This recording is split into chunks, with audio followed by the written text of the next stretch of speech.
Hello and welcome to today's episode of Climate Watch. And today I'm joined by two great thinkers, Mary Evelyn Tucker and John Grimm. Both of them are with the Yale University School of the Environment, the Divinity School, and the Department of Religious Studies.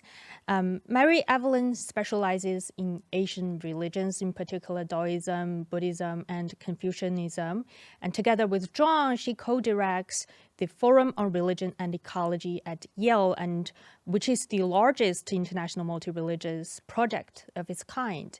And John's research focuses on indigenous traditions with Native American wisdoms and their ecology wisdoms as well. And they bring deep insight into how religions, philosophies, and values can shape our relationship with the planet and nature. And also they have written, taught, and spoke about the link between ecology and religions and values for many, many decades now. And for example, I'm just gonna give you two examples. One is that among many of their contributions, they organized 10 conference on world religions and ecology at Harvard, and they also collaborated on the Journey of the Universe, which we'll talk about more in this episode, which is a multimedia project that involves a book, a film which won an Emmy Award, and podcast series, and also courses, online courses. And their works can invite us to see the connection of our Earth and also humanity. Hello, Mary Evelyn and John. Greetings.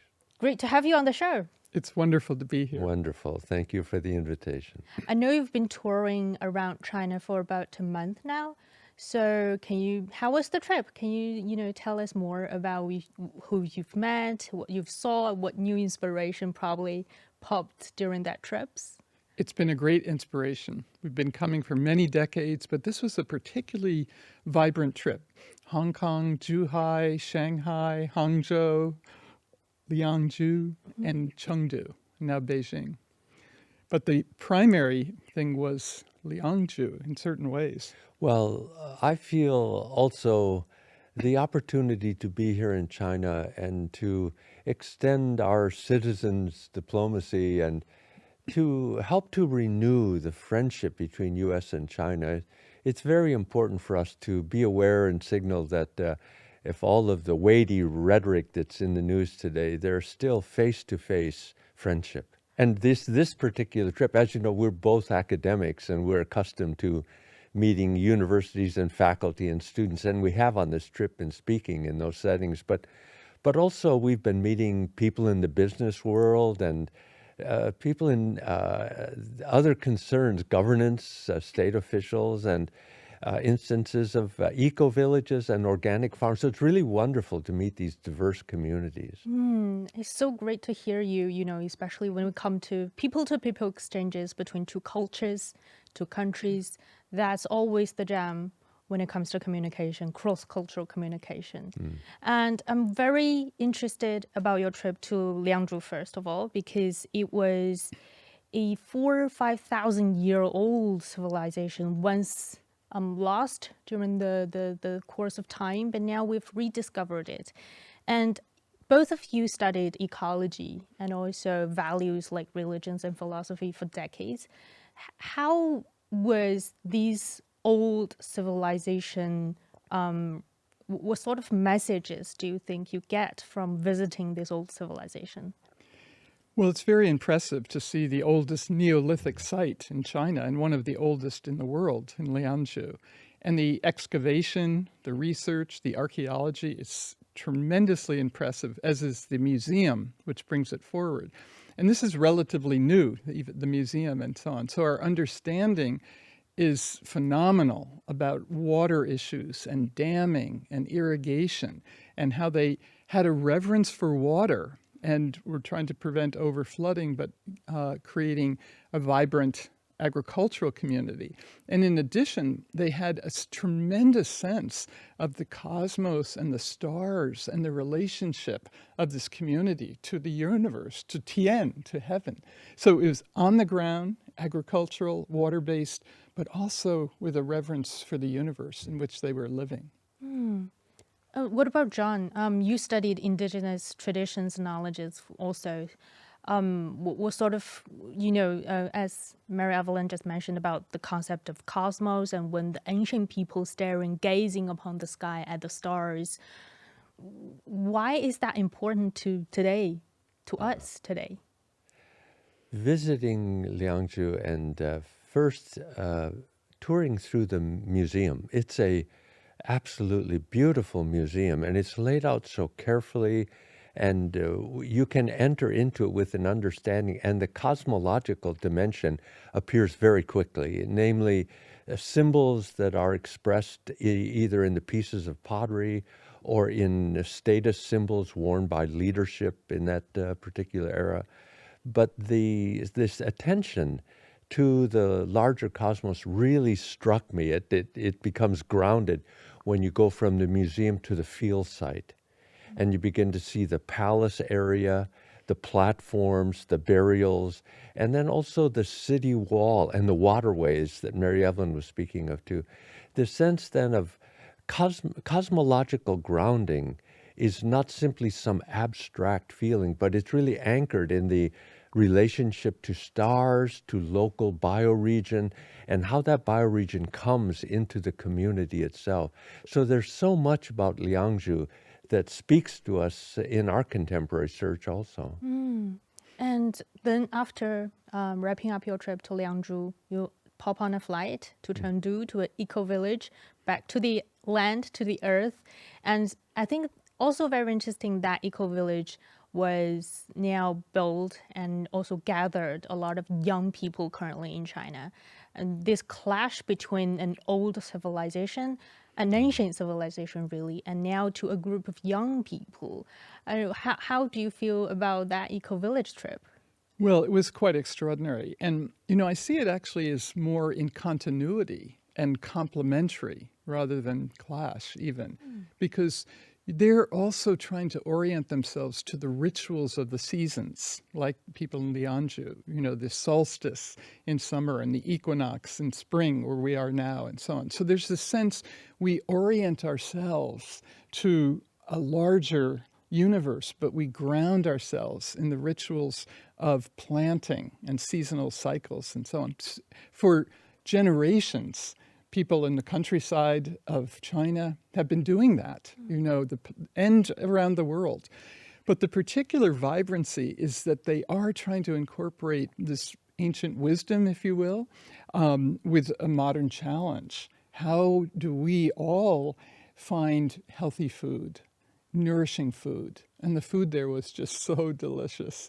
It's vegetarian, which I am, but it was always served with love and care and concern. The whole village has this deep community feeling, very much inspired by tea.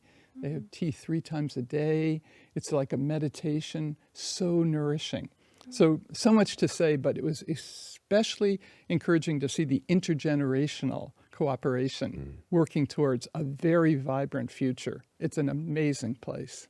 How relaxing and working environment to be in. Yes. They have like tea 3 times a day, Yes. a different tea. Yes. From the mountains, some of the most delicious tea. That's nice. Yes. That's nice. What about John? Well, it was such an interesting experience coming from the archaeological attention to the past in Liangzhu and then going to the eco-village at Xilai. But I also felt the continuity. As you mentioned earlier, I study with indigenous or ethnic peoples, the term indigenous often not being used in East Asia or South Asia or even Africa. So the sense of terminology varies, but the feeling among ethnic peoples, especially in ritual activity, where the past and present can come very close. And generally, it's during a ritual moment when we undertake community activities to celebrate ourselves, renew ourselves. I felt in the eco-village that attention through the tea ceremony and then also through the work that was done, the sense of renewal. And I could sense why young people would be drawn to attend and maybe visit and maybe even stay for longer periods of time. One comparative thought that came to my mind was Liangzhu, we now have a sense of dating 5,300 to 4,300 before the current era. It's very old as a Neolithic rice farming civilization. But I'm also aware that among archaeologists, there's this constant understanding that hunter-gatherers and foragers might very well have come together, and farming started slowly, and then it began to build up. But maybe hunting and gathering or foraging never ended. And so there's this varying identity of what people are doing and where they're moving between what. I felt something similar in the eco-village at Xilai, the sense of very welcoming to visitors to come and see the concern about orange groves and the pesticides, insecticides, and the concern for soil fertility in the face of those practices, and tried to search out new modes of agroforestry, if that term, new ways of growing oranges and maybe even new crops. So some very exciting identity searches and crop searches. And so if you think about it, it's really not that much of a difference between, for example, people living in Liangzhu thousands of years ago with the villagers now in the eco-village. They're all working together towards a certain goal.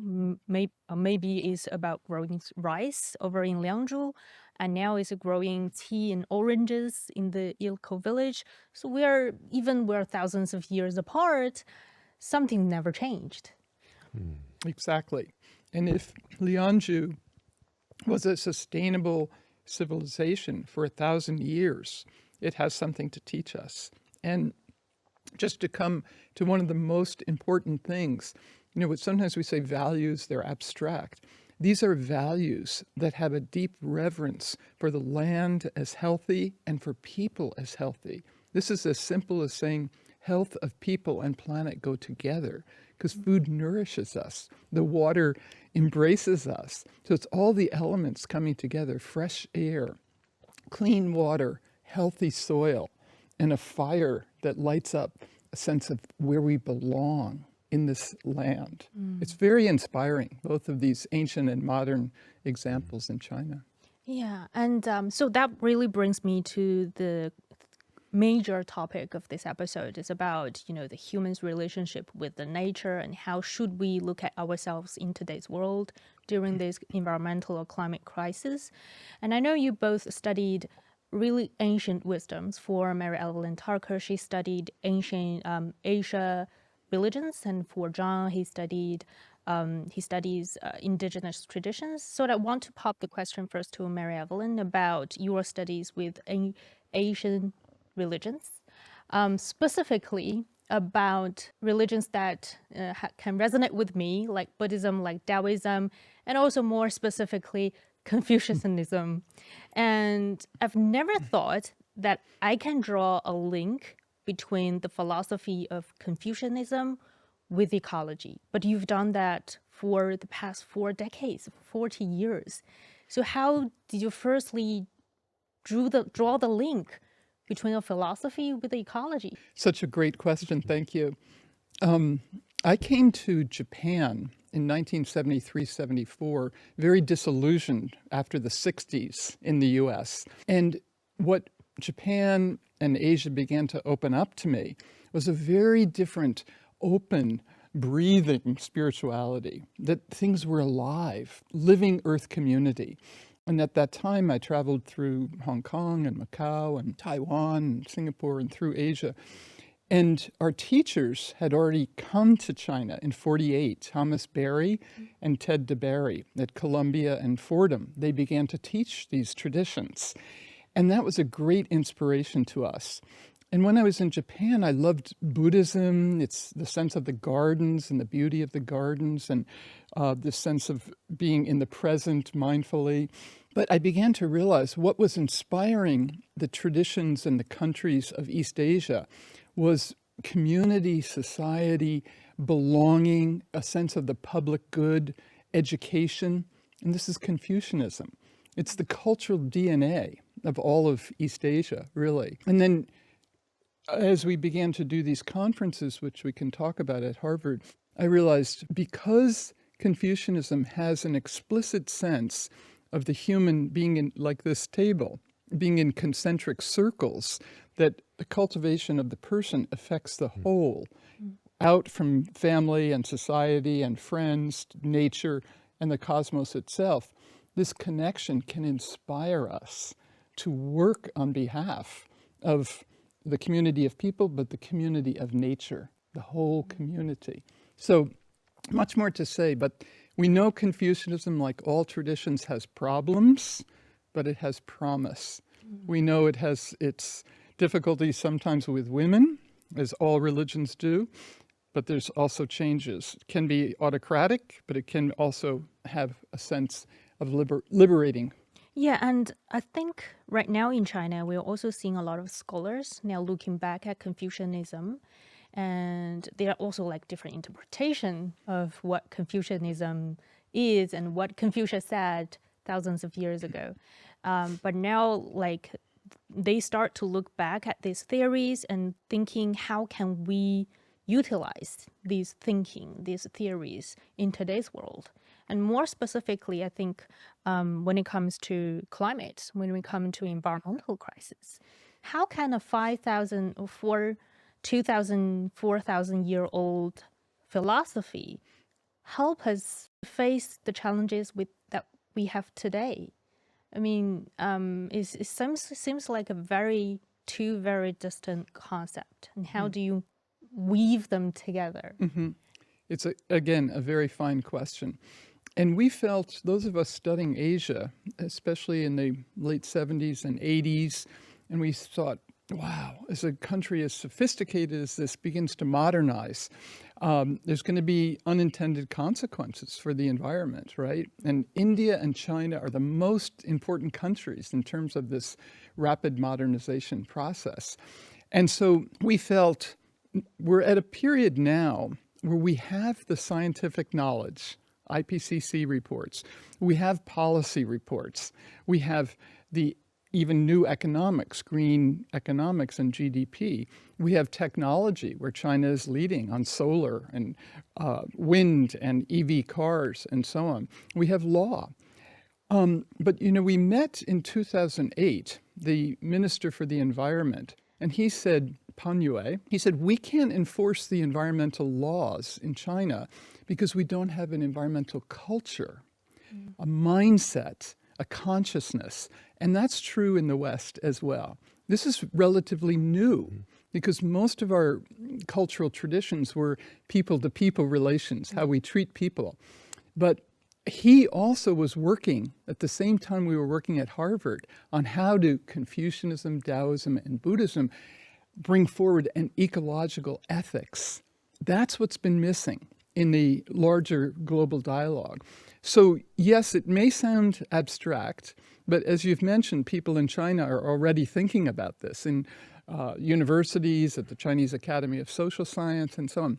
Because it's like Wang Yangming, knowledge and action, principles and practice. We have a lot of the practices now, but the principles will give that juice, that energy to bring it forward with a sense, yes, this belonging to the earth community is something very ancient in China and yet needs new modern expression. So just to conclude, a huge question. What we did at Harvard was, with all these traditions, we said, let's retrieve, let's reevaluate for modern circumstance, and let's reconstruct. So it's not just saying take this text and just jump over to modernity. It has to be rethought. And that's what this tradition has done throughout. So many commentators, so much thought. Wang Yangming and all the commentators, right? Yeah. Wang Yangming is getting traction these days in China as well, especially with his major principle of 知行合一, the knowing. You have to have the knowing and the action at the same time. Right. Maybe. And then I think about today's climate actions. Yes, we need actions, but sometimes we're not really sure about the principles or the logic or the science behind. What's the best way to do? We can't just stop the action and think about these things first. But more, I think right now, especially among Chinese, a lot of Chinese scientists, the common consensus that they have is that we have to have these two things together, to have the actions alongside thinking about the values, thinking about the logics or the science behind it that we haven't figured out yet. Yes. And that's a new conversation that you're pointing to very clearly. It's extremely important because I think the scientists for many years, if not decades, thought their models, their data, their presentations would make the changes possible. But the IPCC reports never had the human element until very recently. Never said humans are the cause. It just gave the reports. It never said we must do something because science does not have an advocacy dimension. They're trained to be very objective. So many of them are alarmed at why we haven't made faster changes, even though the knowledge is there. Because basically we're guided by these deep values, even unconsciously. This cultural DNA in China, how you treat your parents, how you treat your friends, how you treat your teachers. So taking this DNA and bringing it to its next stage of saying, how can we really have this feeling that we are not isolated, we're not alone, we don't have to be in despair, we belong to a living earth community. We can feel that even here in Beijing, where I believe 49% of the city now has parks and trees and flowers. It's incredible. So this still may sound abstract, but what I'm trying to say is as our consciousness changes, that we belong here, that we can feel the freshness of spring and flowers and transformation, we can make the transformative action. It gives us the energy, not just the knowledge, but the energy for the action. Exactly. I think the energy is definitely the foundation to drive the action, especially considering not only here in China, but around the world, among young people, they have this anxiety. I think I've saw studies showing that young people, young generations have this anxiety about this future with climate change as the backdrop. They're anxious, they're nervous, but they don't really know how to address this issue. And now we are seeing a lot of trends going back to their old traditional wisdoms. And I think that's an area that John had dedicated for years is with the indigenous traditions, indigenous wisdoms. And with seeing more people going back to their indigenous traditions, and what do you think they're looking for? And will they be getting what they want eventually? Would you allow me to just make a comment about Confucianism also? Because having traveled with Mary Evelyn, I often hear her discussions with other scholars, and I just wanted to interject this point. Regarding the anxiety that we find among students, among older people also, anxiety for the future of our shared environmental life, that the perspective of Wang Yangming is very interesting, as you pointed out, this relationship of knowledge and practice. And some Confucian scholars make a very appreciative critique of Wang Yangming, and I would be very appreciative. I find his appeal because he brings us into a deep empathy for things. He would say, when a tile falls off a roof and breaks, there's something calls out of us. We feel a sympathy for that, and it's very appealing, but it's also very self-oriented or involuted, interior-oriented.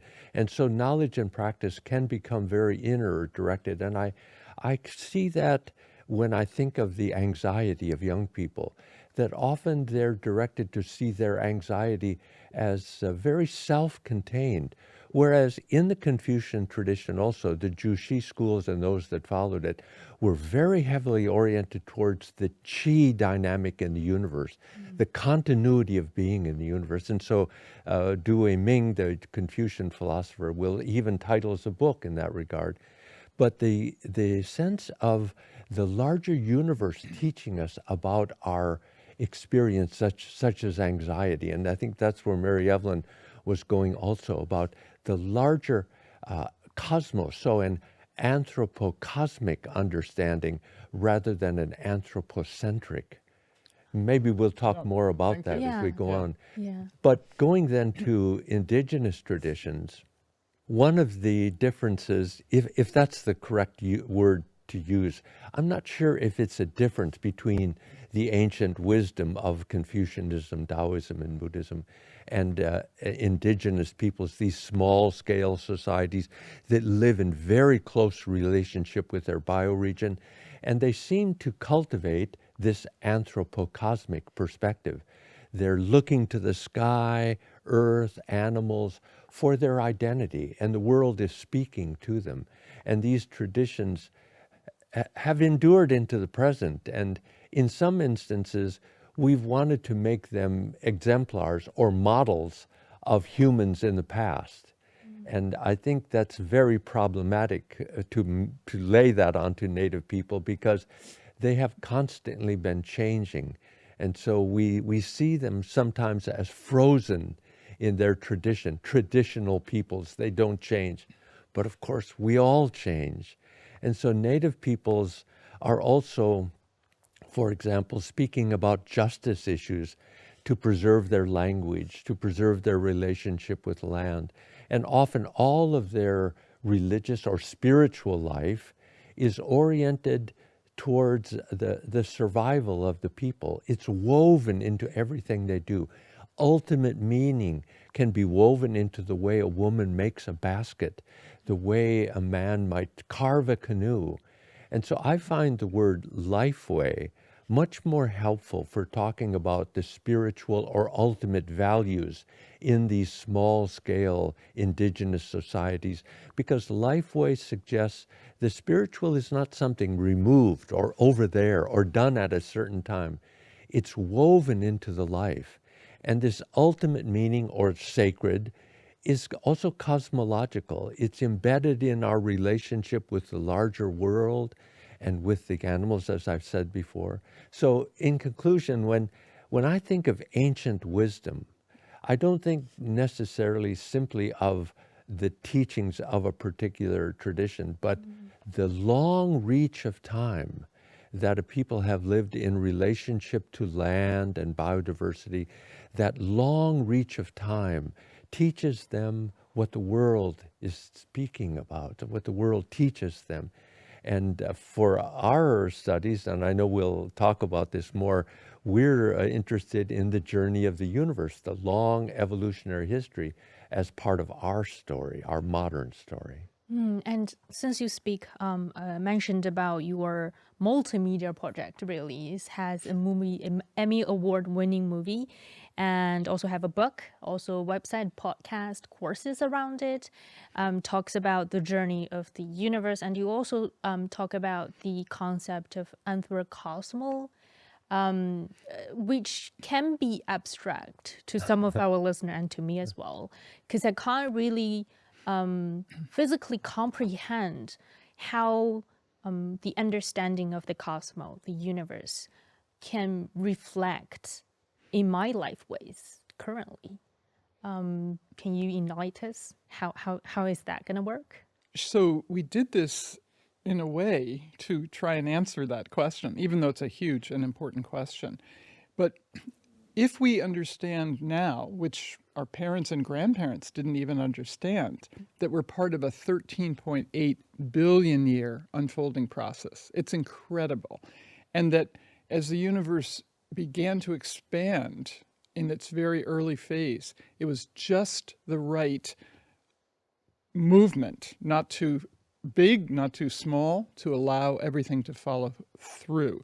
So that kind of understanding changes a sense, wow, this is a life-generating universe.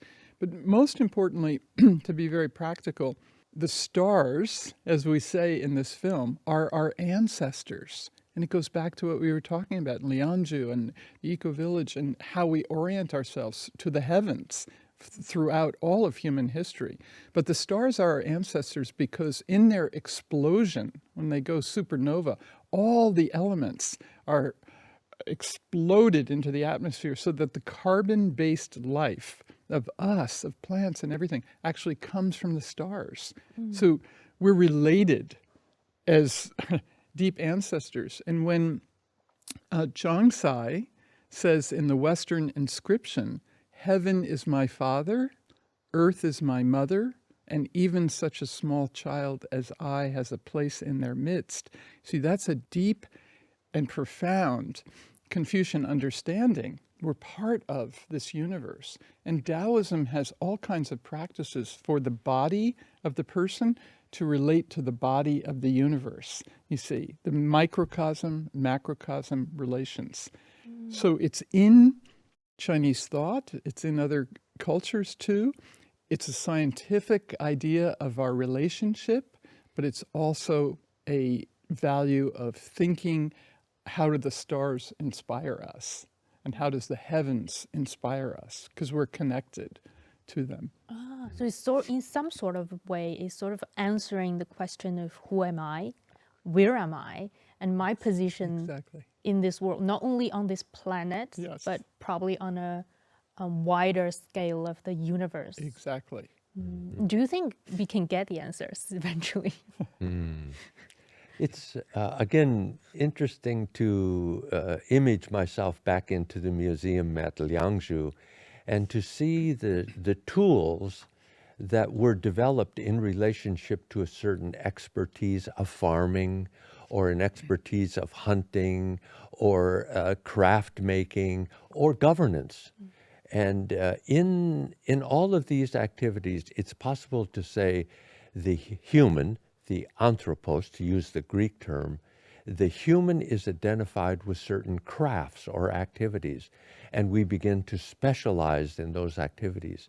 And to come forward into the modern time across the many millennia, the thousands of years, specialization has begun to seize hold of the image of the human. And so we say our economy is what makes us human.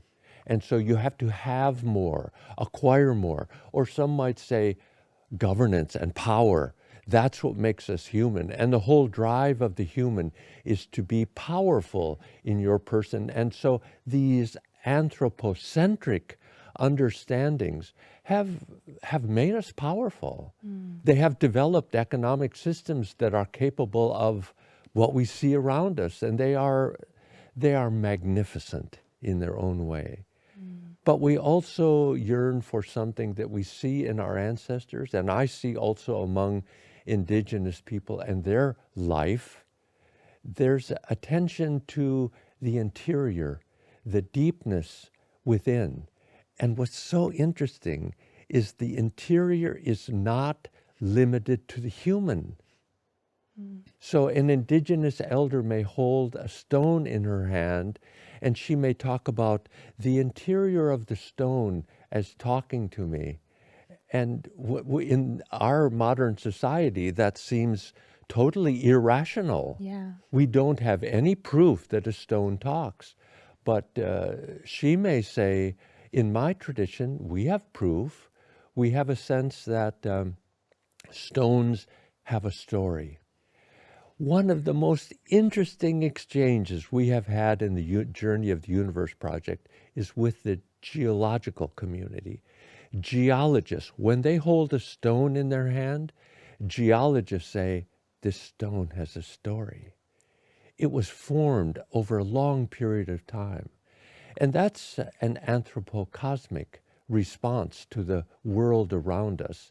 And I think we search now for connection of deeper meaning to the world around us. And that's how I would describe my usage of the word anthropocosmic.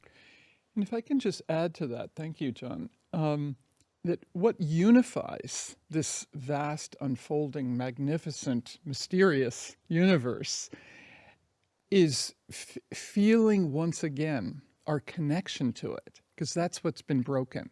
So our ancient wisdom from Confucian, Taoism, Buddhism, and indigenous traditions has that connection. But what is it in the modern period that can restore that? This is where I think the notion of qi, of matter energy, of vital force, that's the unifying dimension of the whole thing. And again, in the West, we've separated matter here, spirit here, mind here, body there. Mind and heart are one. Shin. And we are the mind and heart of the universe. That is an amazing idea. That's our deepest identity. And the qi, this becomes very practical, right? It's an extraordinary thing that we can actually experience through, I do qigong, tai chi. What is tai chi doing? It's putting us in touch with movements in the earth community, right? And TCM, traditional Chinese medicine, is helping our qi to move for the flow of things. So it's very practical how we can restore our own health, but how we can also experience the qi all around us, animals, plants, and so on. Can I ask Mary Evelyn, do you think qi is similar to what people talk about as the quantum world? It could very well be. Yes, I think that's to be explored. You know, it has been in the Tao of physics with Fritjof Capra and so on and so forth. I think at the quantum level, we are seeing the emergence of qi in these different forms. And I think everyone, even in the West, we now understand why Tai Chi is so powerful. Why do people want to do it? Why do they want to have acupuncture or TCM, even in the West? So this is, again, a practical, embodied understanding of how we belong to the whole, our health, earth health, universe continuity. Because my mom actually is a TCM practitioner. She studied traditional Chinese medicine. Nice. And there has been debates now in China about, what's the scientific foundation of traditional Chinese medicine? Because you don't have like experiments in the labs. You don't have trials like what the current modern medicine would normally do. They have like 3 trials to make sure on animals first, in labs first, and then on animals, and then on a small group of humans. But traditional medicines doesn't have that. How can you prove it's effective?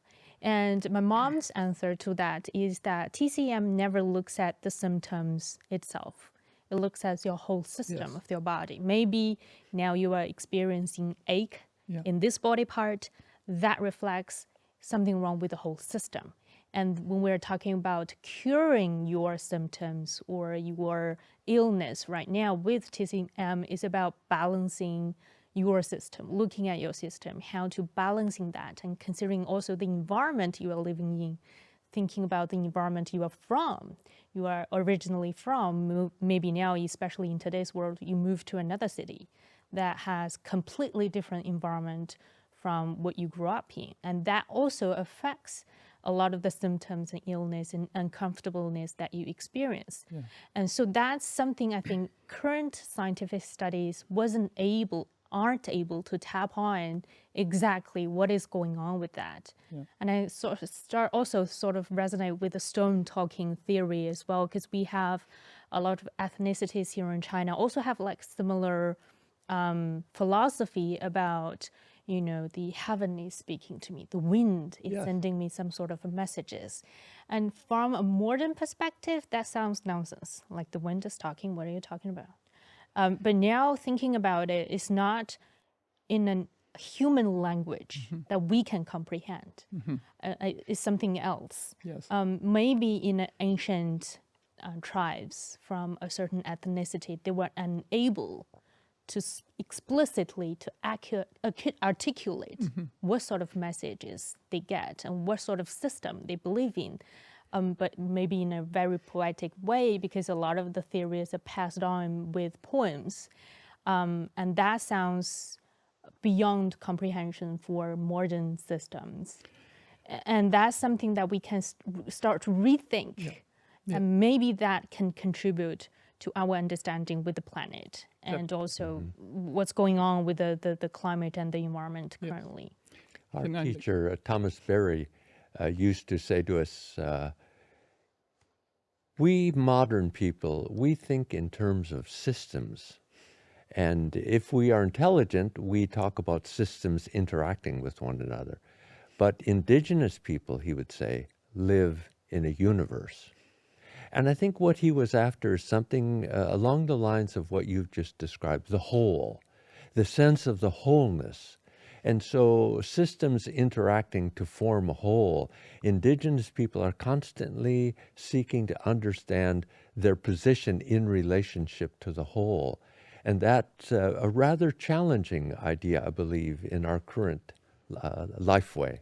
Yeah, what you have said so clearly and eloquently is exactly what we feel. In fact, our whole work is in this direction in a certain way. So thank you for your insights.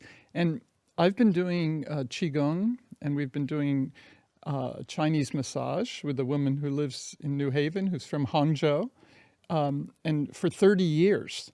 And I'm 75, I take no medicine, and the proof is in the healing capacity of your mother and other practitioners and so on. So, but why Western people can't understand this well is because we've made this split between body, mind, spirit. It's all split. And we've made everything materialism, which leads to consumerism, more and more things and more alienation is the point. But as we reconnect, as we heal this incredible split with scientific reductionism and over here sort of religions and spirituality, we need new fusion. And we need a deep appreciation for this living earth community that is qi-based.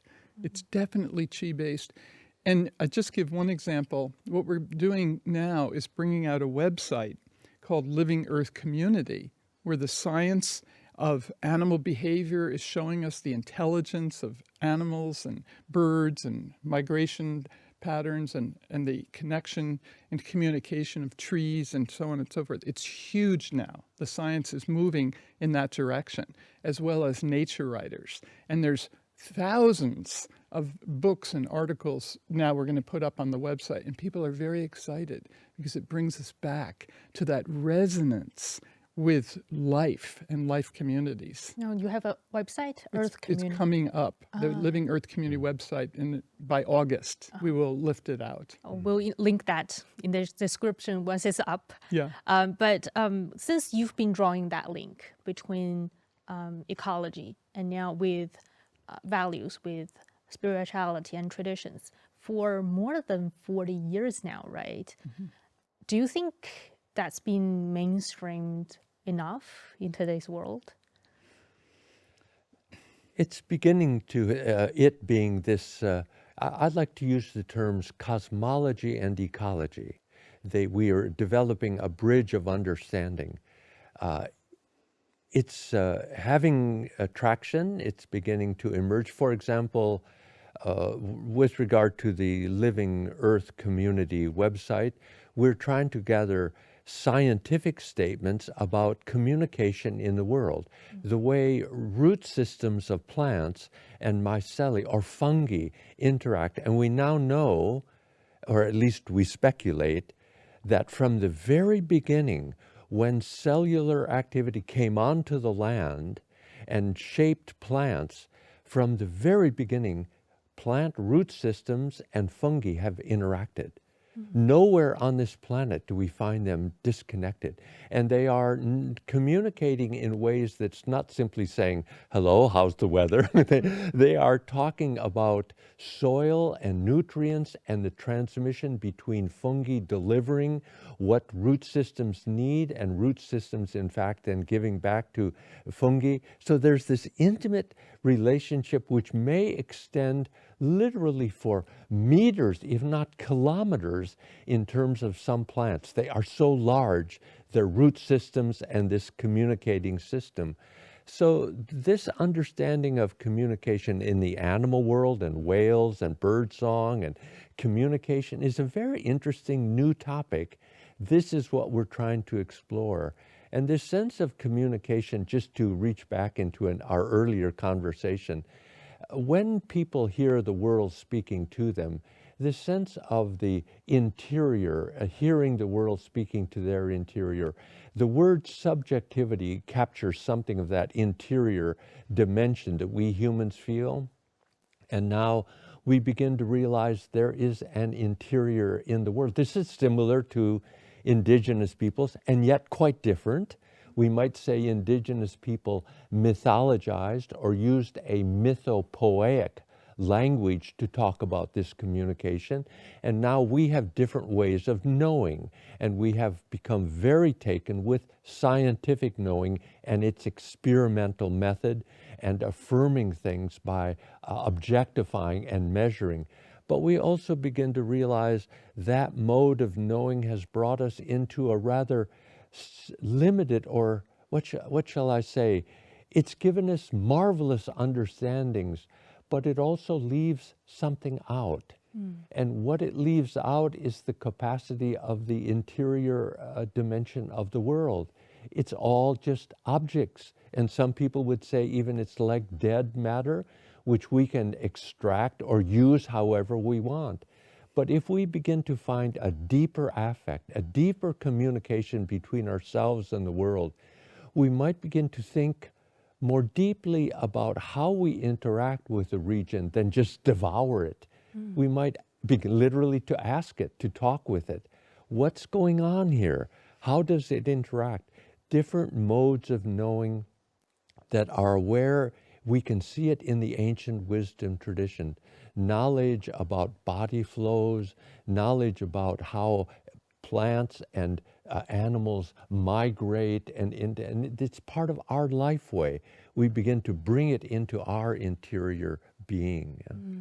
I wonder if I can just bring in our teacher, Thomas Berry, who had these ideas in the 80s and so on. And in this book, the selected writings on the Earth community, which Sun Yat-sen University Press is publishing, along with several of his other ideas and books, in a series actually called a series for ecological civilization. And this one, Evening Thoughts, will be coming out soon. And he said this notion, he created the idea of Earth community, and we're extending living Earth community and so on. And he felt we were part of a communion of subjects, not a collection of objects out there. So the subjectivity that John is referring to, it's a communion of subjects. We feel it when we walk in a park, and we feel the breezes and so on. So this notion of living Earth community, we just went to a conference at NYU, 250 people. When we go back, we're going to one at Harvard, completely sold out. Next Generation is so excited about it because the scientists last year at NYU who had a big conference on this said, if these are alive, conscious beings, we must protect them. And this relates back to cosmology and ecology, but specifically biodiversity. These life forms, we're in an extinction period. What can we do to create habitat and protection for this incredible diversity of life? And that complements the climate change problem, because these are the two huge problems facing us, right? Biodiversity and the climate emergency. So as we link these two, we can find ways to protect the Earth community, use it wisely, draw on its energy, solar, wind, geothermal. This is drawing on the energy for alignment of humans and Earth community. There's also the tension that we experience in our modern ways. And some people might say, well, aren't you saying then if the world is alive, what can we eat if we have to protect it and honor it?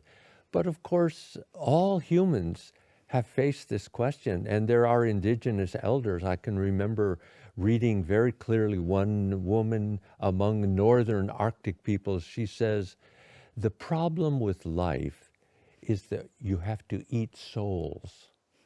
And that's an English translation of whatever she said in her language. But the translator obviously picked up on something about this woman reflecting that the world is alive and we devour one another. And obviously the world, we're aware of predator birds and predation in the world. And so it's not as if the tensions of life and the interaction of life are suddenly ironed out and all of the wrinkles of reality are removed. We live in a world that is conflictual.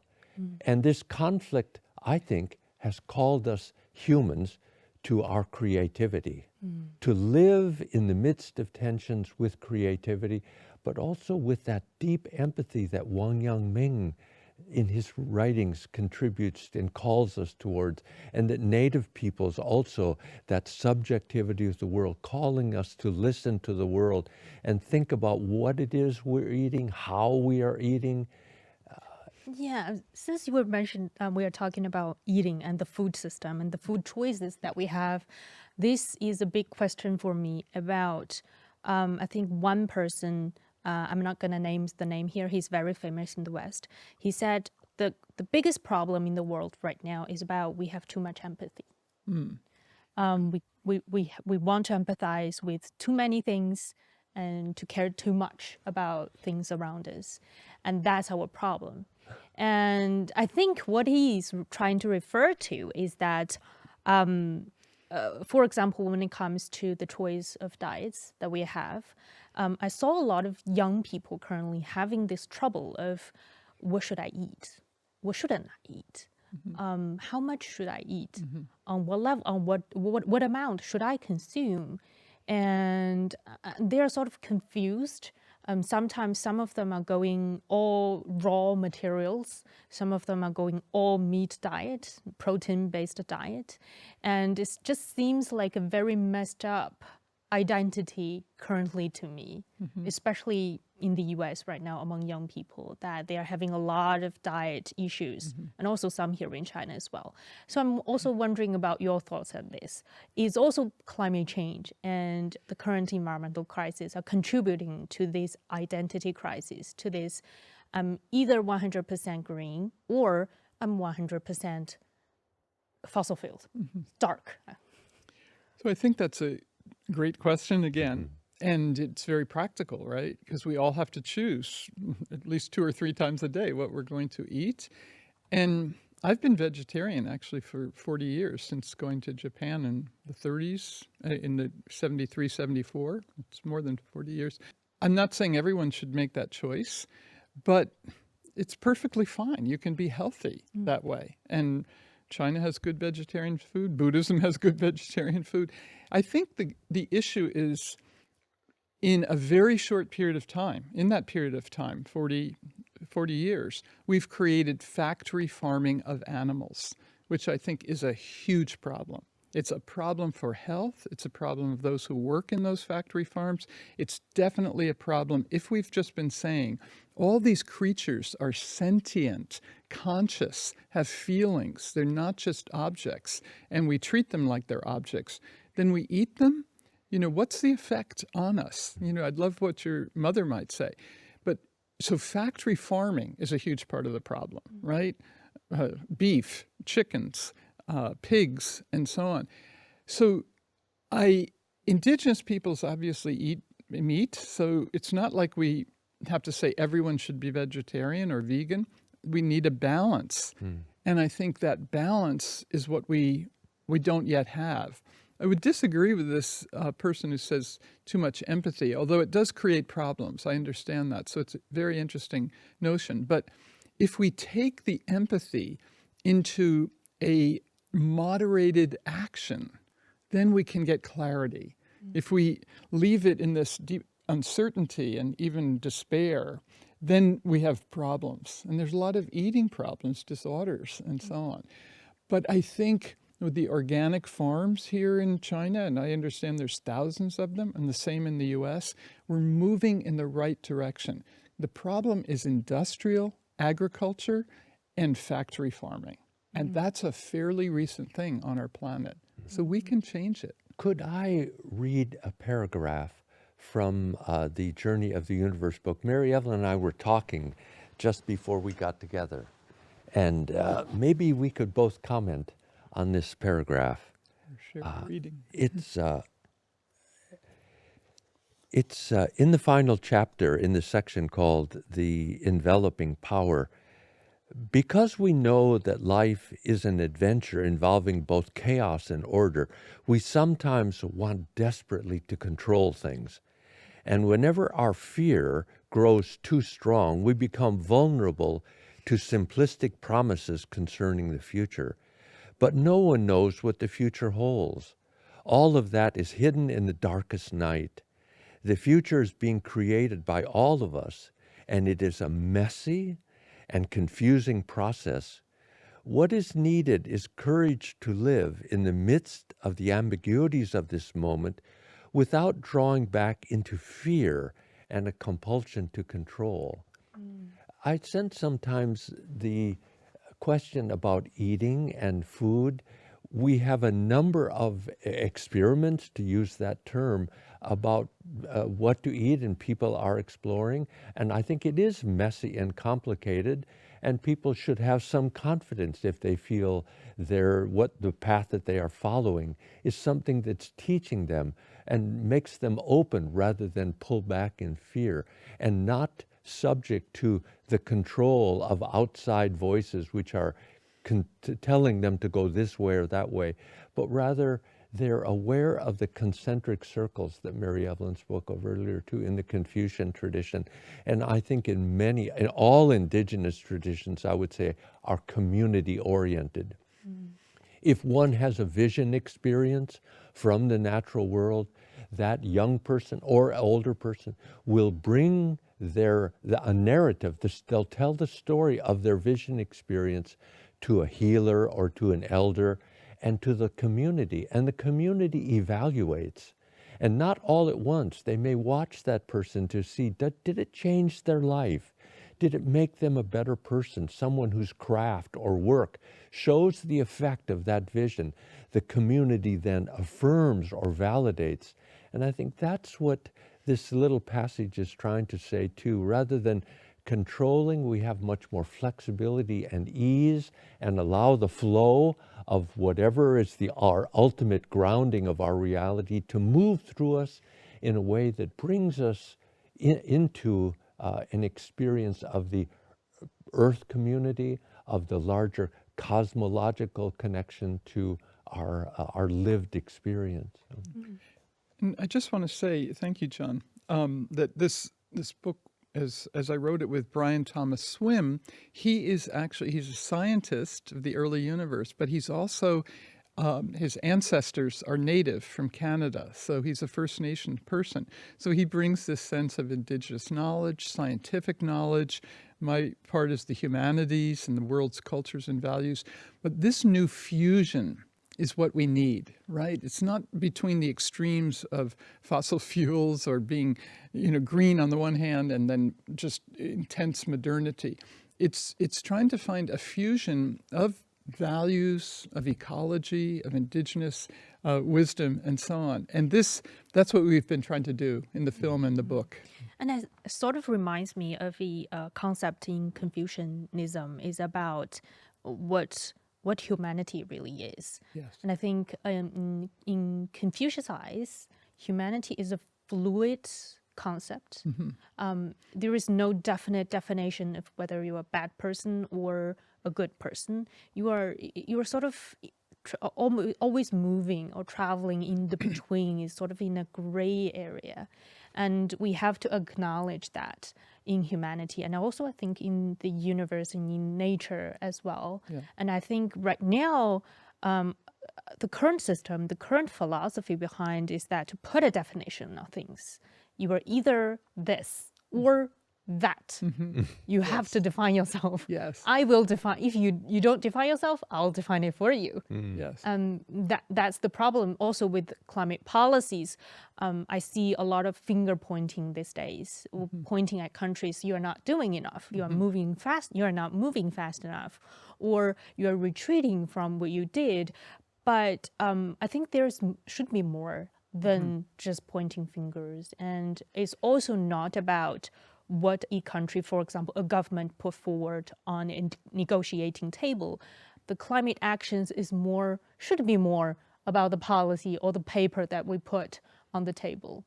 I'm just curious about your thoughts on this. I think you're so right.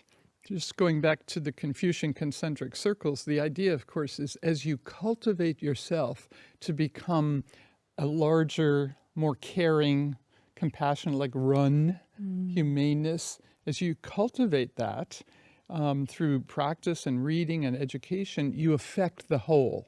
So that's the beauty of our changing identity as a human. And we can affirm that. We're all imperfect. You know, I have a wonderful husband and a great marriage, and I'm so grateful, but we're always learning from one another. And so that's a hugely important point. And the finger pointing, I think, is really very significant, isn't it, in the international community? And if we can come to a leadership like this recent Pope Francis had, who had such compassion, this run, you know, a feeling for the whole, that he could welcome migrants and the poor and women and so on. Everybody saw that. We need this renewal that there's no future without a shared future. So we can't have the global north pointing fingers at the global south. We have to have compassion and help, transfer of technology, transfer of finances to make this possible. And we're very stuck. So that's why we need practices that say the planetary community, the living earth community is our goal, not just our national community. I also wanted to push back a little bit about the gray zone that you described. I'm thinking of the upcoming COP meeting, I think it's 30 in Brazil, and the presence of Indigenous people. And we will know immediately when we see an Indigenous elder or leader because of their color, or they will have something natural in their hair or on their body wearing. And that sense of color or excitement or beauty is an expression that we almost take for granted when we see Native peoples, that they are celebrating the world in their identity. And we know that Native people also have their search for identity, and in our particular time, I would say it expresses itself most in the concept of justice. They are trying to find a platform on the international stage to make an argument for their survival. And it's an honest argument on their part.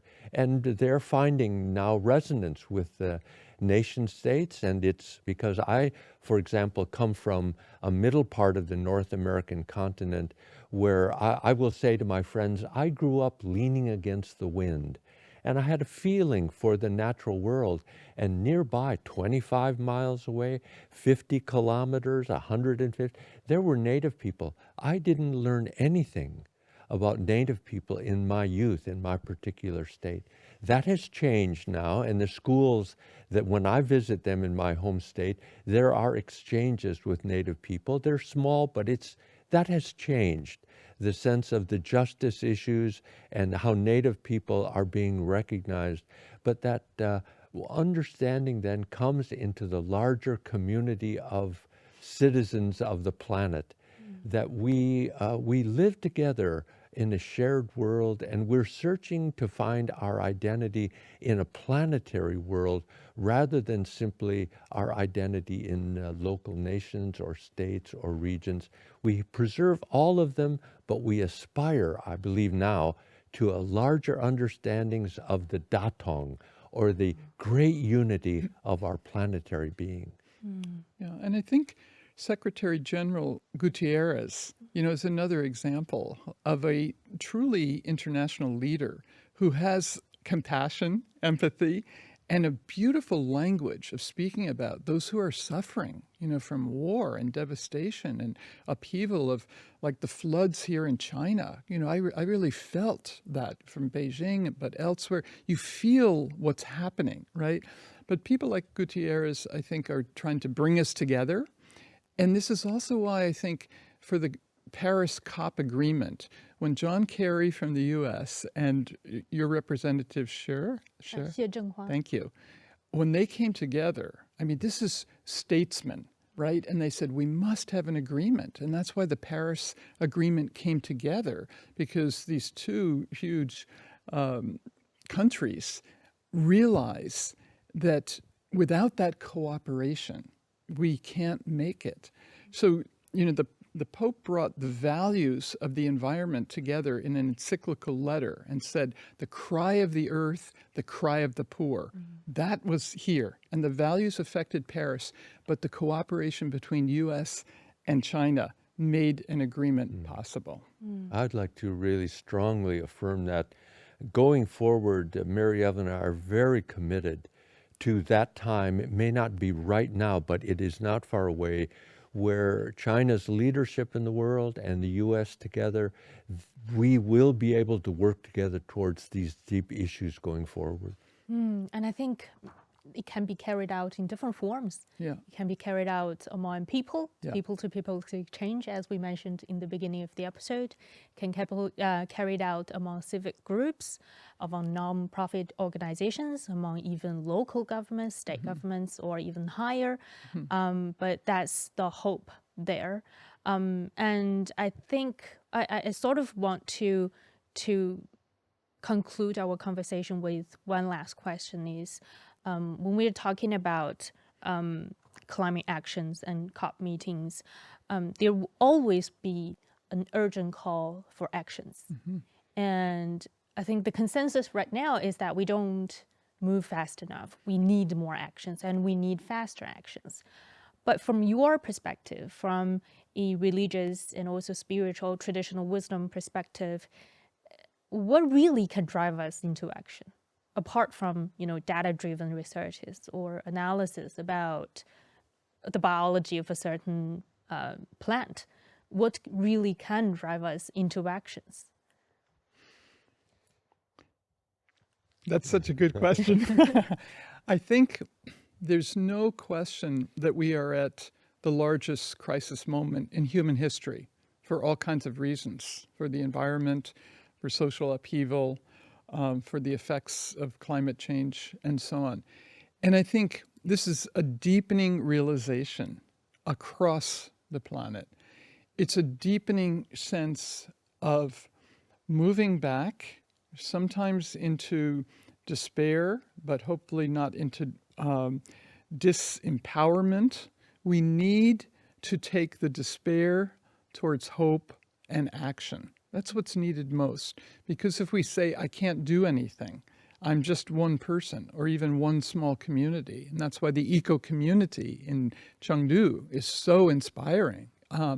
We need to say the human in this changing times and changing way, we can expand also our sense of comprehensive compassion to the whole Earth community. I think this is why people are suffering when they see people at a distance suffering. So if we take that suffering that many people are feeling, bring it forward, we kind of compost it, right? We put it into the earth and into this chaos and creativity. And we say the creativity of the human, the innovation, the excitement, even that we see in China about creativity, can be used not just for our personal material gains, but for the whole Earth community, the living Earth community. That's our hope, and I think it's on the horizon. With the current young intergenerational. Definitely. And we like to say we're giving an intergenerational handshake. And that ecological civilization is a huge part of this, which is why we're very inspired to come over and over again to help generate the positivity about ecological civilization. It's a government policy, but it's also in universities, NGOs, and communities. And that's very inspiring. Yeah, and that reminds me of the concept of axial period. The last time when we have new civilization, ancient civilizations born was after a very chaotic period of time. Yes. And I think on a brighter note that we are experiencing challenges and chaotic situations in the world right now. And that probably means there will be chances for the birth of new ideas, of transformation in civilizations into a better future. Definitely. That's Yes. our hope. Break down to break through. I feel like the axial period is something I want to make plural. When we look back over his sweep of historical time among all of the cultures, there are many moments we can identify of great turning, of great axial point, and there are really sharp rocks we see in these axial period that tripped up people and that somehow they dealt with. And when we were in Xilai at the ecological village, and these dear friends that we shared tea time with and then discussed afterwards, I expressed a little poem that came to me as we were drinking tea. And it makes me, as I remember it now, reflect on your question, where I thought in this poem, my heart is old, and these tea leaves are fresh. Here where we walk, our fingers intertwine. Even sharp rocks soften. I think about my poem, and I think about those sharp rocks of our time, and how we're intertwining now with the world, the hands of the world in our human hands. And even though we're old or young, something softens and enables us to go forward with joy. You know, humanity is more resilient than we think, Definitely. and will definitely make through Yes. all the chaotics and sharp stones that's Exactly. in our way. Yes. Thank you, Mary Evelyn and John. Thank you for this very inspiring and warm conversation, I would say. Thank you. What a wonderful set of questions. Lovely questions. Thank you. And thank you for listening and watching this episode of Climate Watch. And thank Mary Evelyn Tucker and John Grimm for their great insights into the relationship between the Earth and humanity. If you like what you just heard or watched, don't forget to follow us on your favorite podcast platform or Substack in my newsletter, Rivers and Mountains. We'll bring more conversations regarding how humanity view ourselves in current times and also on this planet. Until next time.